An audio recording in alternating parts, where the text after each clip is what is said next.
Hey everybody, welcome back to A Brush with Coaching with me, Martin Carter. So apparently Robbie Williams doesn't have any. Frank Sinatra had a few, but then again, too few to mention. I don't know if Bronnie Ware has any, but she certainly knows a lot about them. Working as a palliative care nurse over many years, she began to record the regrets that her dying patients shared with her. And she was taken by the phenomenal clarity of vision that comes when people know they are entering their last few months and weeks of life. And she began to notice the same 5 themes coming up time and time again. So here's her list of top 5 regrets of the dying. Number 1, I wish I'd had the courage to live a life true to myself, not the life others expected of me. Number 2, I wish I had worked less hard. Number 3, I wish I'd had the courage to express my feelings more. Number 4, I wish I had stayed in touch with my friends. And number 5, I wished that I had let myself be happier. So the first time I read this list, I was struck by 3 things. Firstly, the regrets that generally preoccupy us on a day-to-day basis, things we've said and done, don't feature at all. In the end, it seems it will be the things we didn't do that we'll regret.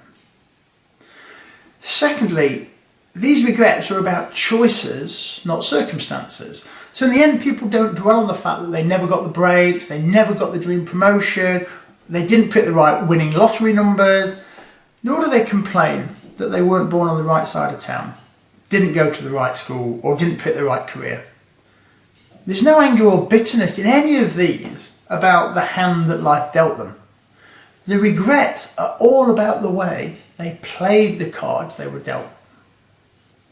In the end, it seems, we regret the choices we didn't make, not the things we didn't have. And thirdly, on rereading the list, I realised that actually there aren't 5 regrets there at all. There's only one, the first one. Because number 1 reveals a deep sense of mourning, not for the life they're about to lose, but for the life they never lived.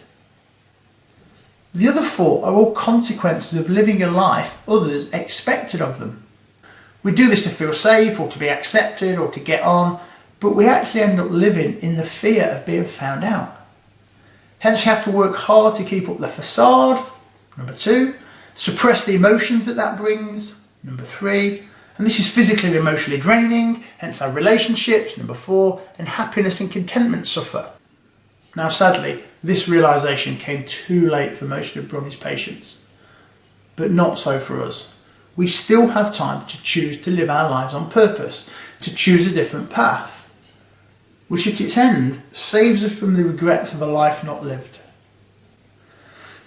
But choosing that path isn't easy, let's be clear.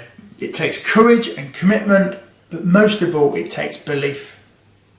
Because you can only live a life on purpose if you believe you have a purpose to live.